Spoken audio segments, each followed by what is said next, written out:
वाला। ठीक है, अगला सवाल ले लेते हैं। अगला सवाल जो है वो है सनेर का। जेके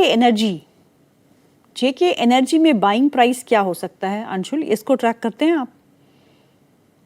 GK energy, sorry, GK energy.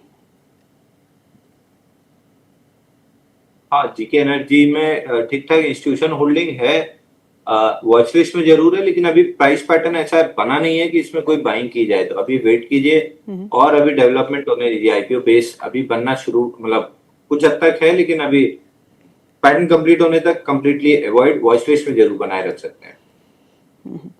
अगला सवाल जो है वो है वरुण का। वरुण पूछते हैं एनएमडीसी स्टील खरीदना है, किस रेट पर खरीदें और क्या टारगेट हो सकता है 1 साल के लिए? प्रदीप। एनएमडीसी स्टील इसमें स्टील ऐसा कुछ अट्रैक्टिव नहीं लग रहा है मुझे चार्ट में, तो मेरे तरफ से तो बाई कॉल नहीं रहेगा। अल्टीमेटली यहाँ पे कुछ भी मूव नहीं है, वॉल्यूम भी नहीं है, और इससे पहले भी 47 46 क्रॉस नहीं हो पाया था। सो अल्टीमेटली यहाँ पे आप बाई करेंगे तो फंसे रहने का चांसेस मैक्सिमम ज्यादा है। सो बेटर होगा एक बार अवॉइड ही कीजिए, यहाँ पे कुछ ज्यादा मोमेंटम नहीं होगा। प्रदीप, 2 स्टॉक्स, एक HFCL जो 1 महीने में 88% बढ़ा है, दूसरा स्टरलाइट टेक्नोलॉजीज जो पिछले 4 दिनों से अपर सर्किट पे ही चल रहा है। दोनों ही स्टॉक्स पे आपका क्या व्यू है प्रदीप? देखिए, मुझे लगता है कि HFCL में अभी 141, ये हमने बाई कॉल दिया था 110 के आसपास। उससे पहले एक बार दिया था हमने ऑलमोस्ट 89 के लेवल पे। तो अभी तो हमने रिसेंटली प्रॉफिट बुक करा दिया कल परसों, और अभी मुझे लगता है कि इतना रैली होने के बाद यहाँ पे तो फ्रेश बाई किसी को नहीं करना चाहिए। एक बार प्रॉफिट बुकिंग कर लीजिए अगर आपने कभी भी, क्योंकि स्टॉक बहुत टाइम बाद जिन्होंने भी बाई किया है 90 100 110 20 के लेवल पे। सो मुझे लगता है कि यहाँ पे आपको एक बार प्रॉफिट बुकिंग करने के बारे में सोचना चाहिए। सेकंड स्टॉक क्या बताया था आपने? Sterlite technologies. Okay, Sterlite technologies अभी 375 के लेवल पे चल रही है। इसमें भी एक बार अभी वेट करने का सलाह रहेगा। अब पॉसिबल है तो एक बार प्रॉफिट भी बुक करके जाइए, क्योंकि आज आपको अपर सर्किट लग रहा है। अगर बाई चांस से नीचे आता है तो आपको बेचने का मौका नहीं मिलेगा, लोअर सर्किट भी लग सकता है। और बहुत बढ़िया चला है। और कल मुझे लगता है कि एक बार आपको 385 380 के ऊपर जैसे ही दिखे एक बार प्रॉफिट बुक करने का सलाह रहेगा। और ओलेक्ट्रा का जो कॉल दिया था इसमें पहला टारगेट आ चुका है, एक बार प्रॉफिट बुक करके जाइए। सेकंड टारगेट के लिए अभी भी ओपन है। चार्ट बहुत ही क्लियर स्ट्रक्चर है, बिल्कुल यहाँ पे होल्ड करके जाना है। आप अगर इंटरडे वाले हो एक बार प्रॉफिट बुक करके जाइए। अदरवाइज स्टॉक जिस तरीके का मूव दिखा रहा है, आपको एक बार 1550 1600 तक मूव आपको शॉर्ट टाइम में आते हुए दिखाई देंगे। अंशुल, BHEL और थर्मैक्स, 1 महीने में BHEL 51% ऊपर है और थर्मैक्स भी 43% अप। दोनों ही स्टॉक्स पे आप क्या करना है? BHEL में ठीक ठाक ब्रेकआउट आया है 334 के ऊपर। प्रोबेबली स्टॉक खिंच के एक बार इसी स्टेज में आपको 420 422 ऑड लेवल दे सकता है।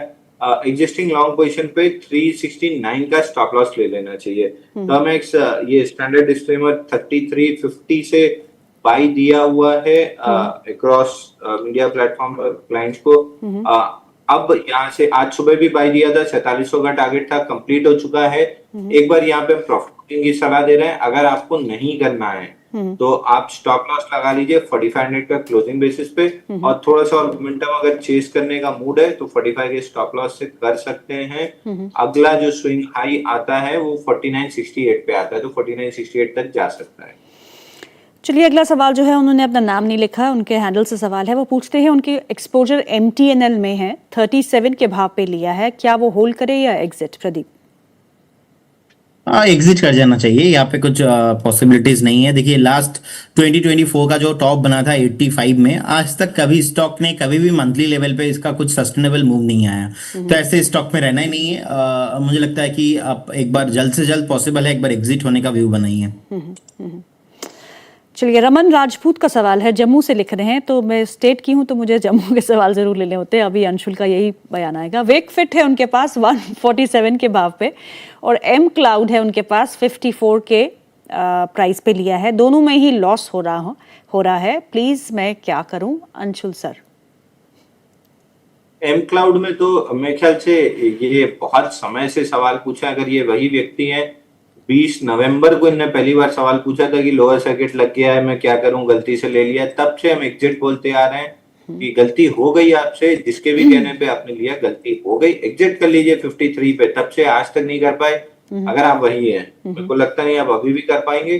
फिलहाल एक बार 32 रुपए तक बाउंस बैक करते हुए दिख रहा है, बाकी स्टॉक कोई बहुत अच्छा नहीं है। Same is with Wakefit, IPO base बना ही नहीं, बल्कि आईपीओ हाई का ब्रेकआउट 203 पे फेल हुआ है और ऑल टाइम लो पे खड़ा हुआ है स्टॉक। इसको एक बार मैक्स करके दिखा देंगे तो आपको समझ में आ जाएगा कि आईपीओ बेस बनने तक का अगर आप लोग वेट नहीं करते हैं तो फिर इसी तरह की डाउन मूव्स आपको कहां तक जाएगी कहना मुश्किल है, क्योंकि ऑल टाइम लो पे है, तो आई कैन नॉट से कि ये कहां रुक जाएगा, बट अभी कोई भी स्ट्रेंथ नहीं दिख रही है। जतिन दवे का सवाल है, वो पूछते हैं सोलार इंडस्ट्रीज पे उनका एक्सपोजर है। सोलार इंडस्ट्रीज 16,030 पे उन्होंने लिया है और 40 क्वांटिटी है। सीएट है उनके पास 3,143 पे लिया है, 200 क्वांटिटी है। प्लीज सजेस्ट मेरा स्टॉप लॉस और टारगेट क्या हो सकता है 6 महीने के लिए। प्रदीप, देखिए सीएट में स्टॉप लॉस होना चाहिए अप्रोक्स आपका 3018 3018 के लेवल पे स्टॉप लॉस मेंटेन कीजिए, बने रहिए। बेचना है 2-6 महीना वेट करके बेचना है, 4,000 के ऊपर बेचेंगे। सोलर इंडस्ट्री का चार्ट बहुत बढ़िया लग रहा है, पॉजिटिव मोमेंटम ऑलरेडी इसमें एक आया है और अच्छा खासा एक रेंज ब्रेकआउट भी देखने को मिल रहा है। नेक्स्ट रेजिस्टेंस 17,000 के आसपास है। 17,000 क्रॉस होने के बाद आपको ऑलमोस्ट 20,000, उसके बाद 22,000 तक के मूव कंटिन्यू होते हुए दिखाई देंगे। सो सोलर इंडस्ट्री मुझे लगता है कि बहुत फास्ट टारगेट अचीव होना पॉसिबिलिटीज है। सीएट थोड़ा टाइम लगेगा लेकिन अच्छा है, दोनों स्टॉक को ही होल्ड रखने का सलाह रहेगा। जी, नरेंद्र सिंह का सवाल है, वो पूछते हैं शक्ति पंप के बारे में। Should I exit, I bought at 561 और स्वान कॉप है उनके पास जो उन्होंने खरीदा है 356 में। अंशुल, दोनों ही स्टॉक्स पे आपका नजरिया क्या है, शक्ति पंप्स एंड स्वान कॉप? देखिए शक्ति पंप तो फिलहाल वीक लग रहा है, लेकिन 20 और 50 डे मूविंग एवरेज पे आके खड़ा हुआ है, तो यहाँ पे प्रोबेबली एक बार वेट कर सकते हैं 540 के स्टॉप लॉस से। अगर ये मूव यहीं तक लिमिटेड रह जाती है रिजल्ट रिएक्शन की वजह से, तो वापस 590 तक आ सकता है, बट अगर 540 टूटता है तब तो फिर दिक्कत में आ जाएंगे। दूसरा इनका स्टॉक है स्वान कॉर्प, एक बार 362 निकलता है तो थोड़ा सा बाउंस कर सकता है 400 तक, बट एक्सट्रीमली वीक काउंटर है। प्रॉफिट से लॉस में जाना और कंटिन्यूअस 2 क्वार्टर लॉस पोस्ट करना, ये क्वार्टरली रिजल्ट में भी अगर लॉस पोस्ट किया तो और हैमरिंग होगी, तो अवॉइड करना चाहिए। अगर है तो आप एक 329 का स्टॉप लॉस ले लीजिए और शायद एक बार 400 मिले तो वहां सवाल पूछ लीजिएगा। ओके, संगीता खुम्बर का सवाल है, वो पूछते हैं डीसीएक्स इंडिया उनके पास है 200, उसके बारे में आप क्या सजेस्ट करेंगे प्रदीप? होल्ड कीजिए, बने रहिए। अभी रिसेंटली बेस फॉर्मेशन के बाद यहाँ पे मूव देखने को मिल रहा है। 295 का टारगेट रहेगा, एक स्टॉप लॉस आप यहाँ पे 182 पे मेंटेन करके रखिए। ओके, यमीन अहमद का सवाल है, वो पूछते हैं I had shares in losses, Afcon 25%, SpiceJet 70%, PCBL 30%, Whirlpool 20%, सब में लॉस है। अगर मैं ये एग्जिट करता हूँ loss, specially SpiceJet, please suggest what to do. अब ये समझ नहीं आ रहा कि पूछना क्या चाह रहे हैं, इन सब में लॉस हो रहा है तो क्या करना है। अंशुल, आप क्या राय देंगे? मतलब उस समय कितना, मतलब लोगों को बोला था कि ये सब आलतू फालतू वाले लॉस बुक करके आप जो है अदानी ग्रुप के किसी भी स्टॉक में चले जाइए, आपको ठीक ठाक पैसा मिल जाएगा। तो अभी भी सेम है, आप अदानी ग्रुप में कहीं भी, मतलब अदानी पोर्ट और अदानी पावर छोड़ के इस समय अदानी एंटरप्राइज में चले जाइए, कुछ हद तक मतलब 25% लॉस रिकवर करने के लिए आपको कम से कम 40-45% चलने वाला स्टॉक चाहिए। तो नीचे से 144 से पीपीएल फार्मा 195 आ गया है, सरप्राइज अभी तक सवाल क्यों नहीं आया, तो 195 का टारगेट आ गया। तो ये सब अपॉर्चुनिटीज अब मिस कर चुके हैं। अभी फिलहाल तो ऐसी कोई नई अपॉर्चुनिटी मेरे को नहीं दिख रही है इस समय। मतलब एक बार लॉस तो बुक कीजिए, कम से कम निकलिए। स्पाइसजेट में मिलने कुछ नहीं है, ये चलेगा नहीं काउंटर। अब पिरामल फार्मा पे क्या कर रहे हैं? अभी नीचे वाला 144 का लिया तो 195 में बुक कर लीजिए, और नहीं लिया है तो फिर हवन करेंगे। नहीं तो फिर लिया, जिसने लिया है लॉन्ग टर्म के लिए इसमें बने रहना है या निकल जाना है? लॉन्ग टर्म वाले होते मैडम तो रोज खून पीते क्या? लॉन्ग टर्म वाले हैं कहाँ आपके दर्शक? नीचे लिया 144 का 95 बेचिए, फिर जब कंसोलिडेशन बनेगा फिर ले लेंगे। बाकी जा वो अभी भी आराम से ऑल टाइम हाई प्लस जा रहा है वो। चलिए अगला सवाल ले लेते हैं। अगला सवाल जो है वो है एक तो ये सवाल एक एक बार इतने बार एक ही सवाल पूछते हैं ना, तो पता ही नहीं चलता कि सवाल कहाँ चला गया। जो अगला सवाल है वो अदानी ग्रुप स्टॉक्स पे ही है। तो सबसे बेहतर अदानी ग्रुप के स्टॉक्स में चार्ट्स किसके लगते हैं आपको प्रदीप? अभी भी अदानी पोर्ट मुझे लगता है कि ऐसे आपको 2250 2300 तक आते हुए दिखाई देंगे। और बहुत टाइम से कोलकाता में कुछ मैटर चल रहा था, तो अभी बीजेपी गवर्नमेंट आ गया है, तो मुझे लगता है कि बहुत जल्दी पोर्ट फोर्ट का वो सब यहाँ पे कंप्लीट हो जाएगा सिचुएशन। 1750-60 के आसपास का प्राइस चल रहा है। लास्ट 2-3 हफ्ता पहले हमने कॉल भी दिया था, तो 2250 मुझे लगता है कि ये आपको लेके आपको इजीली मिल जाएंगे। और अदानी एंटरप्राइज भी अच्छा लगता है, अप्रोक्स आपको 3000 तक मूव मिलेंगे। और बाकी ओनली फॉर वो जो अभी तो अदानी ग्रुप में नहीं है, AWL को छोड़ के, मतलब यहाँ से तो अदानी खुद एग्जिट कर गए। सो बाकी मोटा मोटा सब स्टॉक ही बढ़िया लग रहा है। बाकी एक बार प्रॉफिट बुकिंग चाहिए, प्रॉफिट बुकिंग नहीं आ रहा है, तो एक तरफा रैली हो गया है अदानी पावर जैसे स्टॉक्स में। अगर एक बार अदानी पावर 190 195 के आसपास मिलेगा, तो वो आपके लिए फिर से एक री एंट्री बन सकता है। ओके, श्रवण सिंह का सवाल है। वो पूछते हैं कि उन अंशुल सर से ये 3 स्टॉक पूछिएगा कि ओके, एस्ट्रा माइक्रो, इंडोटेक और स्टाइल बाजार, इन तीनों ही स्टॉक्स पे आपका क्या व्यू है अंशुल? बीच वाला कौन सा था उनका? इंडोटेक। इंडोटेक ट्रांसफॉर्मर में अगेन मतलब चार्ट अजीब सा है। वॉल्यूम ठीक है, 89,000 का एवरेज वॉल्यूम है, मार्केट कैप भी 3000 करोड़ का है, बट अजीब सा चार्ट है और थोड़ा सा ATR एक्सटेंशन दिख रहा है, तो मैं अभी अवॉइड करूंगा। ऑन द डिप्स कहीं भी, मतलब मंथली कैंडल भी अगर आप देखेंगे तो 144% की मंथली कैंडल है, तो अभी तो बाई नहीं बन रहा है। आप एक बार इसको या तो 1 ईयर कर दीजिए या YTD भी कर दीजिए तो भी आपको दिख जाएगा, YTD कर दीजिए तो भी दिख जाएगा कि एकदम एक्सट्रीम अप मूव रहा है ये। तो अब यहाँ पे कंसोलिडेशन की जरूरत है, उसके बाद इंडोटेक में कुछ बनेगा, फिलहाल तो नहीं बन रहा है। स्टाइल बाजार अभी भी अच्छा लग रहा है, यहाँ पे पूरा IPO based breakout, almost on the verge of IPO based breakout है। अगर ये IPO बेस्ड ब्रेकआउट कंफर्म होता है तो 600 से 700 रुपए तक की अपसाइड आपको मिलेगी। Astra Micro standard disclaimer media platforms पे बाई दिया हुआ है लगभग 1074 ऑड लेवल से। पहला टारगेट ऑल टाइम हाई का था जो ऑलमोस्ट आने ही वाला है 1193 की जोन, वो आते से मैं एक बार प्रॉफिट बुकिंग सजेस्ट करूंगा। तो अगर है मतलब अगर आपका नजरिया वाकई में लॉन्ग टर्म का है तो मंथली चार्ट पे देखिए मई 2025 उसी कैंडल के अंदर 1 साल स्पेंड कर चुके हैं, और अब अगर ब्रेकआउट आता है उस कैंडल के हाई के ऊपर क्योंकि 1182.30 पे है, तो फिर ये स्टॉक 1500 रुपए हो जाएगा। तो इमीडिएट शॉर्ट टर्म में तो एक बार प्रॉफिट बुक करेंगे, फिर यहाँ पे जोन में कंसोलिडेट करके ब्रेकआउट देगा तो फिर बाय करेंगे 1500 तक के टारगेट के लिए। ओके, अगला सवाल जो है वो स्टेट बैंक ऑफ इंडिया पे है। आज स्टेट बैंक ऑफ इंडिया के स्टॉक में थोड़ा बहुत दबाव है क्योंकि नतीजों से पहले थोड़ी दिक्कत देखने को मिल रही है चार्ट्स में, नतीजों का इंतजार है। तो SBI पे क्या करेंगे प्रदीप? जी देखिए, चार्ट में स्टेट बैंक ऑफ इंडिया मुझे लगता है कि थोड़ा और कंसोलिडेशन पॉसिबल है। यहाँ पे 985 तक, 985 ऑलमोस्ट 1000 तक करेंट जोन से 70-60 पॉइंट के करेक्शन अगर बनता है तो बाय ऑन डीप करने का सलाह रहेगा स्टैगर मैनर पे। फंडामेंटली आउटलुक इसमें पॉजिटिव ही है, और रिजल्ट क्योंकि आ रहा है तो एक बार रिजल्ट देखने के बाद ही मुझे लगता है कि कोई व्यू बनाएंगे तो बढ़िया हो सकता है। ओवरऑल आउटलुक इसमें पॉजिटिव है। अगर किसी के पास 1.5-2 साल का व्यू से बाइंग है तो आपको बने रहना चाहिए। अगेन आप ऑल टाइम हाई आते हुए दिखाई देंगे। ओके, अगला सवाल जो है वो गगन खेमानी का है। वो पूछते हैं 2 स्टॉक्स के बारे में। एक FSL है उनके पास, 274 के भाव पे लिया है, और दूसरा क्रॉस 229 के भाव पे लिया है। दोनों ही बहुत ही शॉर्ट टर्म के लिए लिए हैं। आपकी एडवाइस मांग रहे हैं अंशुल। देखिए, क्रॉस में अगेन वही लेवल है 234.50, इसके ऊपर निकलता है तो बड़ा ब्रेकआउट बनेगा। प्रीएम्प्टिव बाई करना था तो कल मौका था, कल 4377% वॉल्यूम राइज था 14 मिलियन का, कल ओपनिंग के टाइम में बाई कर सकते थे। ऊपर 234.50 इमीडिएट टारगेट या रेजिस्टेंस है, वो पार करने के बाद बड़ा ब्रेकआउट बनेगा।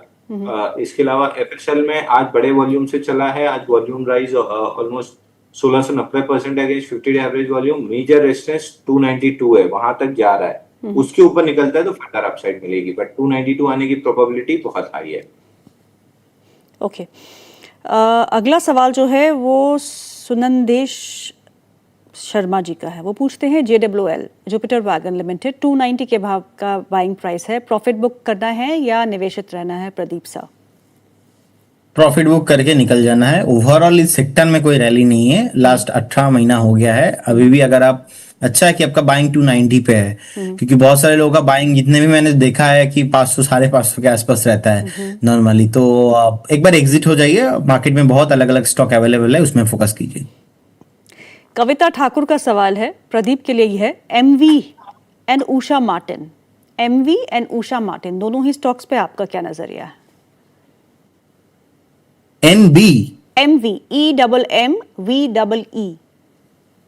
अच्छा MB, ओके।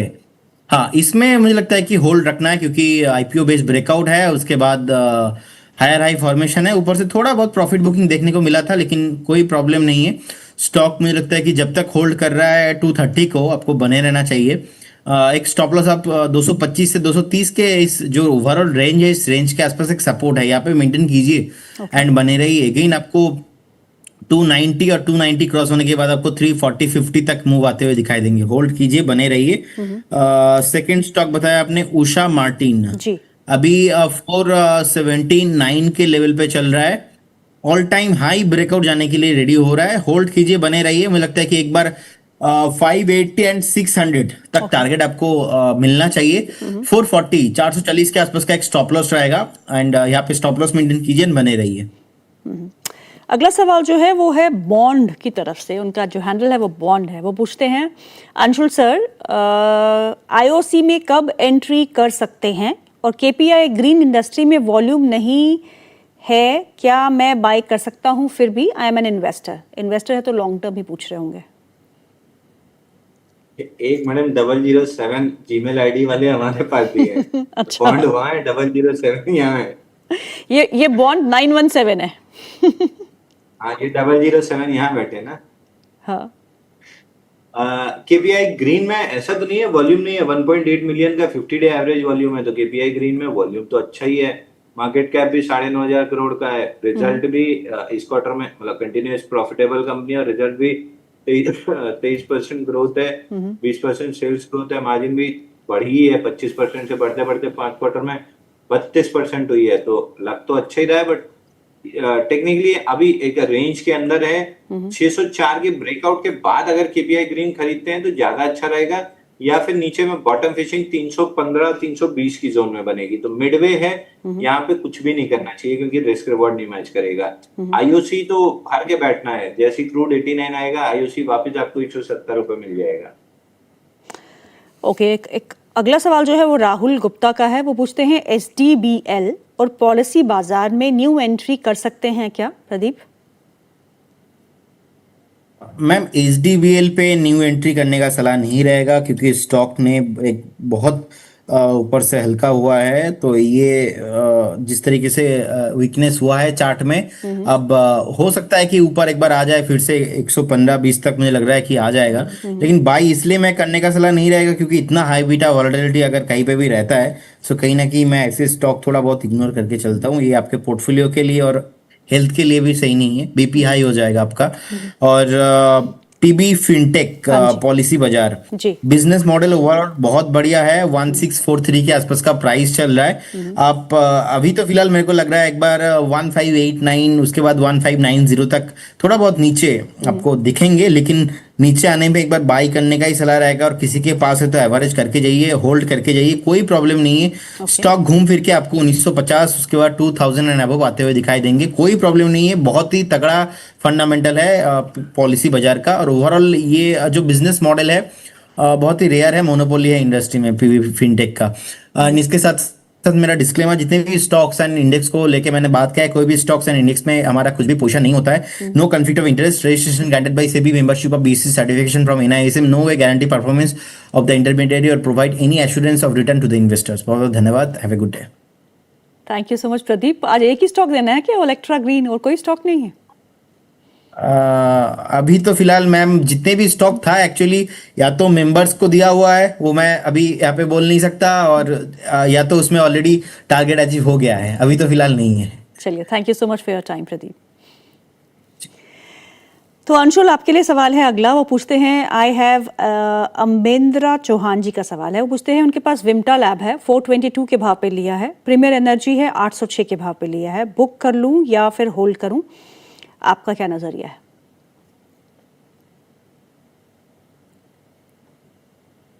देखिए, प्रीमियर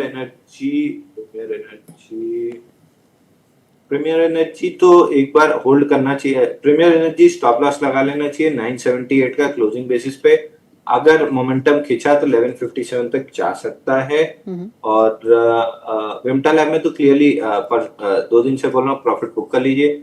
नीचे 408 का फेल्ड लो प्ले किया था, 511.80 टारगेट था, कंप्लीट हो चुका है। एक बार प्रॉफिट बुक करके एग्जिट कीजिए। दोबारा जब मूविंग एवरेज कैचअप होने पे ट्रेड बनेगा तब देखिए। ओके, अगला सवाल जो है वो है कि अगर इतना ज़रूरी नहीं होता तो इतनी बार मैं सवाल नहीं पूछता। गुड आफ्टरनून अंशुल सर, मैंने NBCC 99 रुपीज़ 50 पैसा पे सेल किया है कैश में इंट्राडे में, नीचे आ सकता है क्या? प्लीज़ बता दीजिए। नहीं, नहीं आएगा? और इतनी आपको घबराहट क्यों, नहीं इतनी घबराहट क्यों हो रही है? या तो आपने क्वांटिटी ज्यादा बेची है, या आपने बिना स्टॉप लॉस के बेचा है। तो हवा में लठ चलाई थी, अब वो टारगेट की जगह सिर पे लग गई। अभी तो नहीं लग रहा नीचे आएगा। एक बार ऊपर में 104.66 स्विंग हाई है, वहां तक जा सकता है। तो क्या करना चाहिए? निकल जाना चाहिए ने? ऑब्वियस, अगर 104.50 जा रहा है और आप स्टॉप लॉस, वैसे भी निकलेंगे नहीं। आपको ही पता है, मुझे ही पता है, ये डे एंड पे जब मार्केट क्लोज होगा और काटना मजबूरी हो जाएगी तभी काटेंगे। जी। अतुल कुमार का अगला सवाल है। वो पूछते हैं, बताइए। टिपिकल रिटेल नेचर, इसीलिए फिर मतलब वो अग्रवाल साहब वाली कौन सी कंपनी थी, कौन सी थी भाई, अरे जो 40-50 करोड़ ले गई, अरे कौन सी थी बेटा जिसपे सेबी 4,000 करोड़ का फाइन लगाई है? पता नहीं, याद नहीं मुझे। सेबी की बात जेन स्ट्रीट जैसी कंपनियां आपका पैसा ले जाती हैं, फिर आप लोग सेबी को गरियाते हैं। जेन स्ट्रीट, ओ मेरे को लगा कोई इंडियन कंपनी की बात कर रहे हैं आप। चलिए, नहीं, आपने अग्रवाल जी कंपनी है। चलिए, अगले सवाल पे चलते हैं। वो पूछते हैं, अतुल कुमार जी का सवाल है। पूछते हैं, ADF फूड में क्या करना है? ब्रेकआउट है क्या? इसमें ब्रेकआउट आ सकता है क्या? ब्रेकआउट आया भी है, पहला 235 पे, दूसरा बन भी रहा है, 280 के ऊपर बनेगा, 316 तक जा भी सकता है। बट कुछ बहुत इंटरेस्ट नहीं आ रहा है, क्योंकि फर्स्ट राउंड ऑफ ब्रेकआउट को इसने एकदम वर्टिकली फेल किया था और 166 के लो को स्वीप करते हुए आ रहा है। मेरा बहुत इंटरेस्ट नहीं है। सेकेंड लेग में ठीक ठाक इंस्टीट्यूशन वॉल्यूम है, बट समहाउ इंटरेस्ट नहीं आ रहा है इस काउंटर में। जाने को 316 तक जाते हुए दिख रहा है। टिया का अगला सवाल है। टिया पूछती है टाटा केमिकल्स के बारे में। 19% का प्रॉफिट हो रहा है, it's going down now, should I book profit and wait for better returns, या फिर आप क्या सलाह देंगे? तुरंत बुक करके एग्जिट कर दीजिए और भूल जाइए स्टॉक को कम से कम 2 महीने के लिए। 20 and 50 month moving average reject हुआ है। जब तक मंथली चार्ट पे 860 के ऊपर दोबारा क्लोज ना करे, कंप्लीटली अवॉइड। यश का अगला सवाल है। पूछते हैं, Jamuna auto it's slow showing bull run, और क्या लगता है आपको, बाय करना चाहिए Jamuna auto? Jamuna auto by करके चल सकते हैं। 129.87 का ब्रेकआउट है, 137 तक जा सकता है। मैं नहीं करता, बेस में इंस्टीट्यूशन वॉल्यूम नहीं है, तो मैं ये ब्रेकआउट प्ले नहीं करता। ओके। सीमा खेमानी का सवाल है। पूछते हैं, उनके पास लॉरस लैब के शेयर हैं। वो पूछती हैं, 1203 के भाव पे लिया है। अपोलो पाइप्स उनके पास है 471 के भाव पे। Please advice for short and medium term. देखिए, अपोलो पाइप तो अच्छा लग रहा है। ये कल ब्रेकआउट भी दिया है ऊपर में।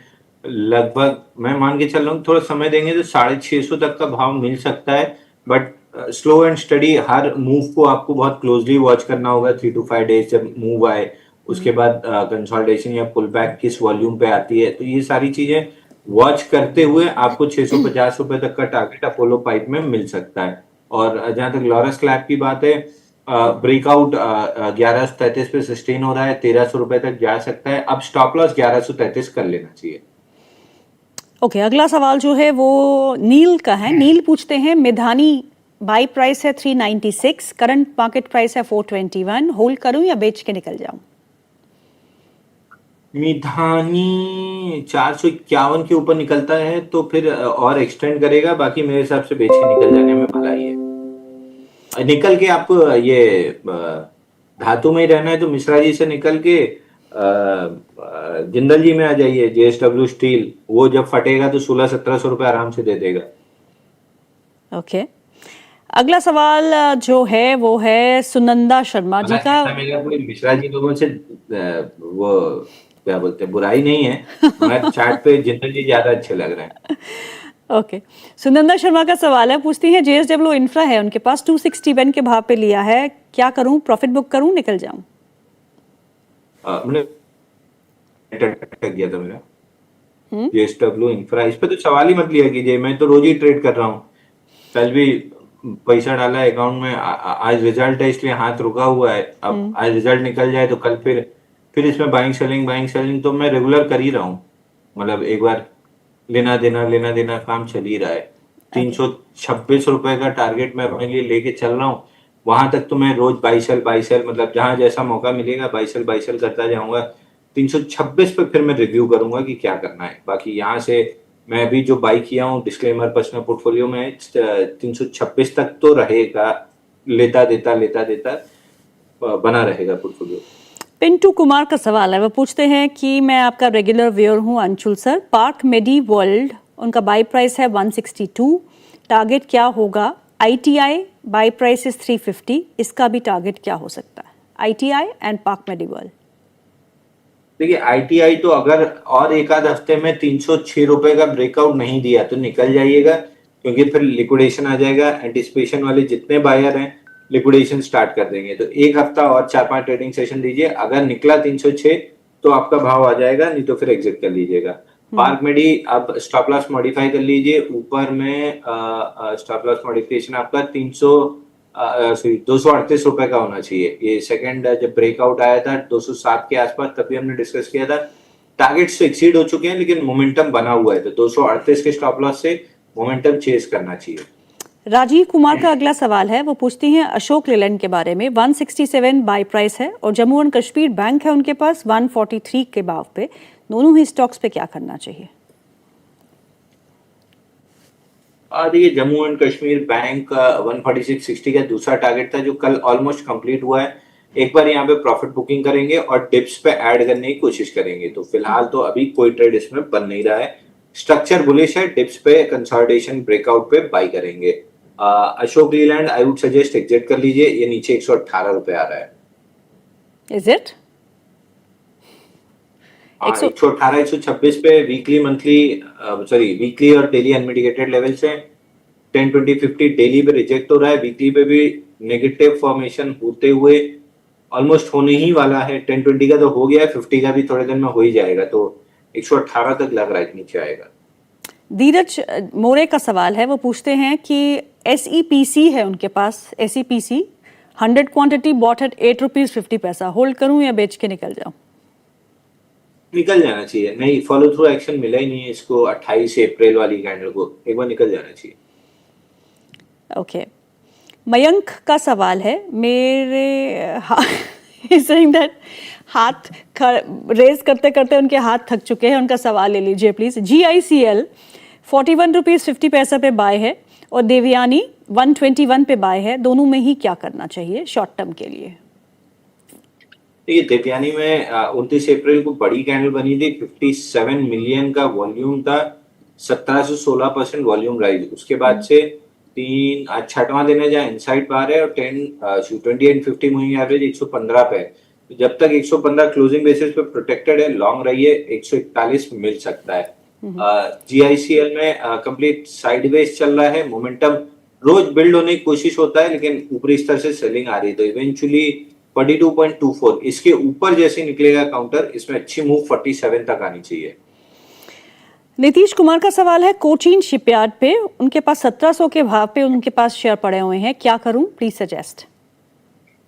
कुछ शिपयार्ड में आज थोड़ी सी सेलिंग आ रही है, बट इवेंचुअली इस जोन में अगर थोड़ा सा कंसोलिडेशन होता है 20 डे वीकली चार्ट पे, एक तो 6th अप वीक है, तो 3-4 हफ्ते की कंसोलिडेशन बहुत जरूरी है अगर मोमेंटम सस्टेन करना है। तो अगले 3-4 हफ्ते तो कुछ भी नहीं हो रहा, या तो फील्ड ब्रेकआउट बन के नीचे आ जाएगा या कंसोलिडेट करेगा, तो पैसा बनने की पॉसिबिलिटी अगले 4 हफ्ते में बहुत थिन है। एक बार बुक करके एग्जिट कर लीजिए और वॉच लिस्ट में बनाए रखिए, अगर 3-4 हफ्ते कंसोलिडेशन मिलती है तो बाई करने की कोशिश करेंगे। ओके, राजा भैया का अगला सवाल है, वो पूछते हैं एमआईसी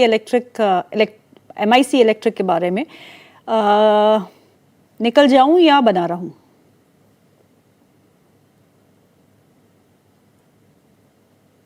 निकल जाना चाहिए। वैसे एक बेस में वॉल्यूम नहीं था और ब्रेकआउट भी लगभग खिंच चुका है, एक बार 62 रुपए तक खिंच सकता है, बट समा ऊपरी स्तर से आज की जो ये सेलिंग आई है थोड़ी सी ठीक नहीं लग रही। या तो स्टॉप लॉस मॉडी अगर आप लगा सकते हैं तो 50 रुपए का लगा के होल्ड कर लीजिए, 62 मिल सकता है। बेटर स्ट्रैटेजी होगी कि 75% बुक करके 25% को 62 तक के लिए होल्ड कर लें। ओके, अगला सवाल जो है वो साइन लाइफ साइंसेज पे है, उन्होंने खरीदारी की है 940 के लेवल पे, please suggest target, stop loss और रेजिस्टेंस क्या हो सकता है?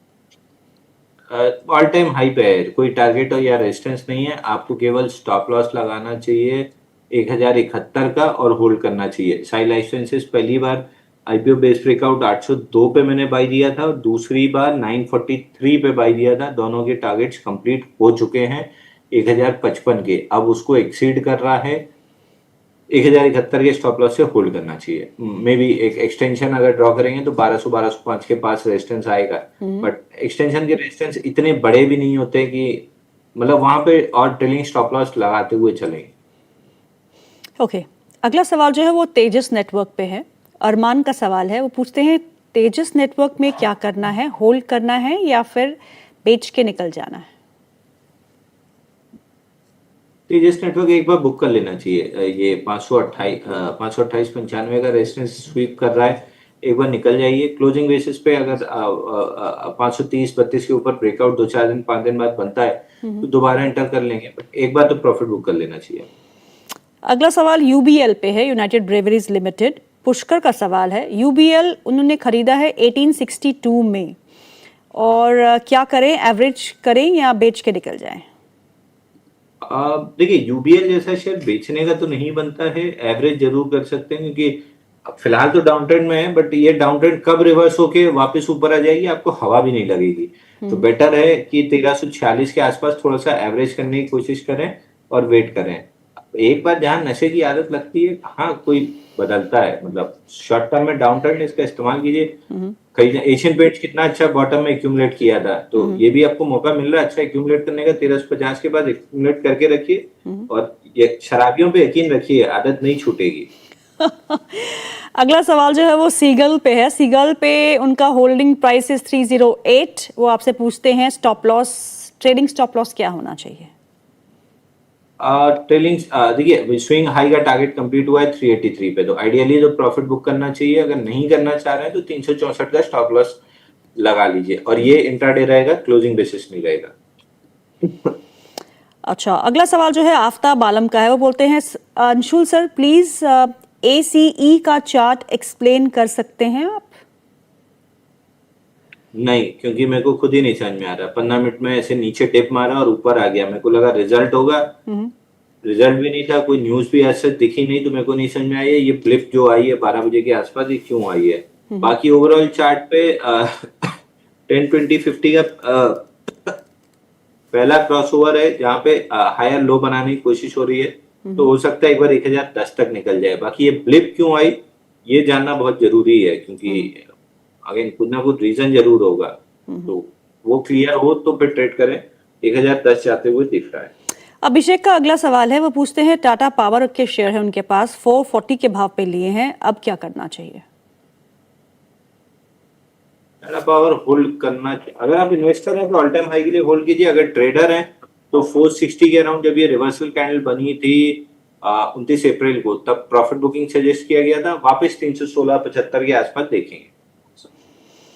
देवाशीष का सवाल है, वो पूछते हैं रीगल 10,000 शेयर्स एट 70 रुपीज 92 पैसा, लॉन्ग टर्म का व्यू क्या है? प्रॉफिट बुक रीगल कौन सा? रीगल 3-4 आ रहा है।